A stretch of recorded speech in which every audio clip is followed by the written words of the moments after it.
This should be looked at as a leap year. He's taking that role as a secondary scorer for a good portion of the season. He had to take the role as the number one guy, which will only be being out of the lineup due to that injury, 29 games missed. Maxey missed his certain amount himself during that time, but he was still the number one option. So when we get ready for this one, and even hearing him speak today, he said a lot of interesting things today. Check out check PHLY_Sixers on Twitter to see the videos that Kyle and Derek have up there on their personal accounts as well, and on PHLY Sixers, just PHLY Sixers. It was just PHLY Sixers. That you can see what Maxey had to say. But as we look at that, do you look at this one as you have the development every year, but this one may say something just a little bit more differently just because of how much they may need him this postseason? Yeah, so one of the things that he brought this up today at practice, but it has been a theme for him, I would say, over the last couple of weeks since Joel came back, is that he feels more prepared for this moment in the playoffs because of that stretch without Joel. You know, we talked about it a lot on this show in written form, what have you. Being the number one guy on the scouting report, you get exposed to all sorts of coverages, right? Tyrese is getting trapped and blitzed and hedged against quite frequently, trying to force, frankly, a team with not a whole lot of ball handling outside of Tyrese into trying to make plays. Like, it's been a long season. It has been a really long season. I'm gearing up for the playoffs. I've been up late writing and doing different stuff, so you got to bear with me if I have some pronunciation errors on the show. So the overarching theme from Maxey, Tyrese Maxey, just to be clear, is that he feels in a better place now because of that tough 2 months where they weren't favored in a lot of these games. They're outgunned. He's being put into uncomfortable positions quite a bit, and he's ready. And then on top of that, I wanted to pick his brain a little bit on, we're all anticipating playoff Jimmy Butler on Wednesday night, right? Jimmy has proven over and over again over the last few years he can raise his game in the playoffs. And there is always this overarching thing with veterans, with stars in the NBA, where once they get to a certain point in their careers, they figure out, it's not to say they don't play great in the regular season. They obviously are able to hit those highs, but they figure out how to save a little extra something, be the best version of themselves, not in December, not in February, but in April, May, and June.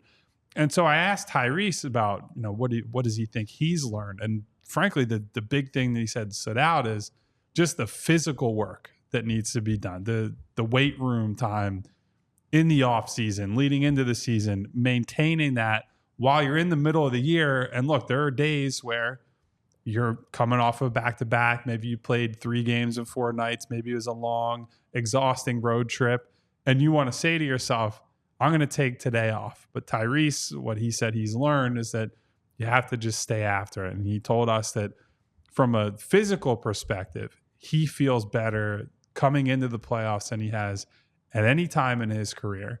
And that's a great baseline because, as we're probably going to get into on this show and many others, we know that Joel Embiid to some degree will be a physical question mark Wednesday and in these playoffs. And so to have the other guy be a young, ascending star with the talent to make an impact, feeling good physically, everything is lined up for Tyrese to finally become that true second star in a big moment. I think we saw it certainly during the regular season, but being regular season all-star guy and big-time playoff performer with teams being able to scout just one team and really just a few guys on any given team for an entire series, that's a different level, and I'm hoping that Tyrese can get there this season. Yeah, and the way that he went right to, Kyle basically asked, like, Jimmy has pretty notoriously, I don't want to say coasted in the regular. He's leaving again. What is going on? But basically, like, Jimmy has I don't want to say went easy in the regular season, but he's mastered how to save some for the postseason. He scales it back for sure. For sure. He masters. What can you take from that? And he's like, well, I just need to get bigger and stronger and more physically prepared. And I think there's some of that. Like, when you come in as a 19, 20-year-old kid, you are still a 19 and 20-year-old kid. And he's put on a little bit of good adult weight there. not the kind of weight that I've put on in my adulthood, the kind of weight you want people to put on in their adulthood. And I think that will certainly help them, prevent him from wearing down. But I think more than that, it's just the skill development he's had, the fact that he's seen a lot of these coverages. He's going to be able to not only have the skills to counter to it, but the recognition to pick it up quicker. And that's something that Nick talked about later on in the availability today. Like, this isn't a 7-game series. You've got to be able to adapt on the fly. And it's not one or done, so it's not like there's no margin. But it's one or, oh, shit, we're in trouble. And the fact that he has the opportunity to be a primary focal point, that he has developed his skills as much as he has, and that he has now the physicality to fight through some stuff that maybe he couldn't 2 years ago. I do think Tyrese is poised for an incredible postseason run. Won't say playoff. Starting with the play-in, which is not the playoffs. Game just in 83, case baby. Provolone John is upset with us. Which I don't think he's wrong, but we don't need to relitigate that. I think he is poised for a good postseason run. I think he's the difference why a lot of people feel optimistic this year where maybe they didn't in past years. And I think there's a lot of validity to that. I think they should feel optimistic because I think he is going to have a massive, massive couple of weeks. Maybe month and a half. Who knows? We'll see. Yeah, so I was looking at some of his numbers from the postseason already. Year one, when he was a rookie, didn't play much, but he did play in some against Washington. They had the opportunity to throw him in those games. They got rid of Washington in those 5 games. Then you move on to the 7-game series against the Atlanta Hawks, where we all remember that one game. First, let me give you the minutes played in that series. So game 1, the Sixers lose that one, if you all remember, by 4. He played 13 minutes and 46 seconds. 2 for 8 for 6. He played just 5 minutes in game 2 where they blew out the Atlanta Hawks by 16. He only played 5 minutes in that game. Game 3, another blowout for the Sixers. Also 5 minutes in that game. Game 4, they lost by 3. Played 6 minutes and 56 seconds. Doc Rivers put him on the floor in game 4. Game 5, 1 minute and 20 seconds in game 5 that they lose again by 3 points. And then he saved their season. Doc Rivers found no minutes for him. But game 6, he saved the season going for 16, playing just under 30 minutes, 5 for 12. He had 7 rebounds in that game as well. Hit some big shots as they won that game by 5. Now, he played 14-29 in the game that they lost by 7.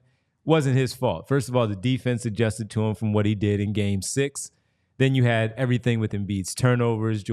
Ben Simmons' of course, lack of offense in that one. Seth Curry getting cooked on the other end by Kevin Huerter. Lack of offense, very nice and charitable way of putting that. Thank you. Yeah. I'm trying to be a pro here. And just so many things, of course, that did not go right. But since then, game 1 against Toronto as a starter, 38, Derek, he drops against the Raptors and Nick Nurse's team. Follows it up after he does that with 23, 19, 11, 12, 25, 19, 34. He has those games, and certainly last year against Boston and Brooklyn, he had 33, 25, and 16. They swept Brooklyn, but he had the 30 in game 5. He played well in game 1 where Harden went off for the 40 and dropped to 26. Maxey did. So he is continually getting better as the guys are talking about, where this might be that time. Again, all-star this year, all NBA discussion where the voting might lean in his favor, where he might make at probably third team. This is what we're looking at because you're also talking about Shai Gilgeous-Alexander and Jalen Brunson as the point guards. And then you look at position, and it is position. position. So see you might, how that helps. Yeah, it might help. That being said, it wouldn't way. surprise me if a lot of voters subconsciously went by positions. We've a seen little many bit. that already said that that's exactly what they're going to do. So, but that being said, he has taken that step where he is in that conversation, and that's a real thing.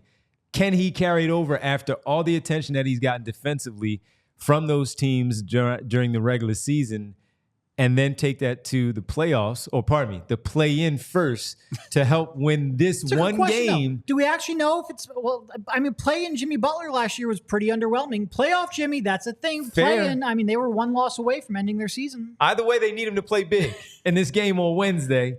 And can he do it? I think based on the trajectory that we have seen from the playoffs since he's been a starter, it says that he understands. And as he mentioned today, he's understanding now of what he's going to see. He's going to see a lot of different coverages like he's done in the regular season.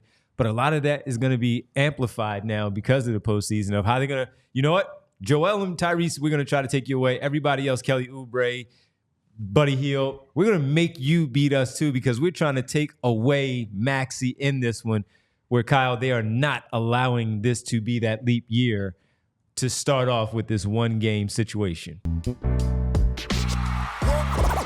all silly like the mayor.